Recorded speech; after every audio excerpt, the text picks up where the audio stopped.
ایک بار ایک آدمی کو اپنے گارڈن میں ٹہلتے ہوئے کسی ٹہنی سے لٹکا ہوا ایک تتلی کا کوکون دکھائی پڑا۔ اب ہر روز وہ آدمی اسے دیکھنے لگا اور ایک دن اس نے نوٹس کیا کہ اس کوکون میں ایک چھوٹا سا چھید بن گیا ہے۔ اس دن وہ وہیں بیٹھ گیا اور گھنٹوں اسے دیکھتا رہا۔ اس نے دیکھا کہ تتلی اس کھول سے باہر نکلنے کی بہت کوشش کر رہی ہے، پر بہت دیر تک پریاس کرنے کے بعد بھی اس چھید سے نہیں نکل پائی، اور پھر وہ بالکل شانت ہو گئی، مانو اس نے ہار مان لی ہو۔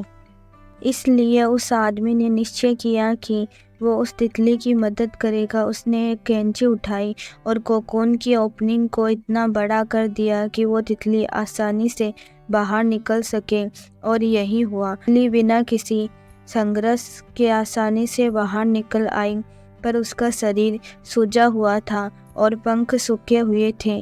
وہ آدمی تتلی کو یہ سوچ کر دیکھتا رہا کہ وہ کسی بھی وقت اپنے پنکھ پھیلا کر اڑنے لگے گی، پر ایسا کچھ بھی نہیں ہوا۔ اس کے الٹ بیچاری تتلی کبھی اڑ ہی نہیں پائی، اور اس نے اپنی باقی کی زندگی ادھر ادھر گھستے ہوئے بتانی پڑی۔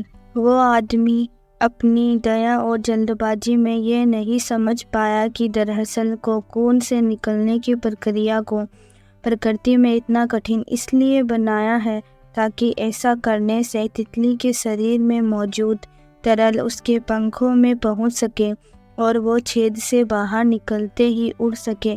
واستو میں کبھی کبھی ہمارے جیون میں سنگھرش ہی وہ چیز ہوتی ہے جس کی ہمیں سچ مچ آوشکتا ہوتی ہے۔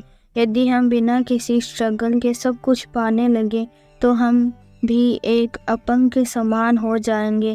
بنا پریشرم اور سنگھرش کے ہم کبھی اتنے مضبوط نہیں بن سکتے جتنا ہماری چھمتا ہے۔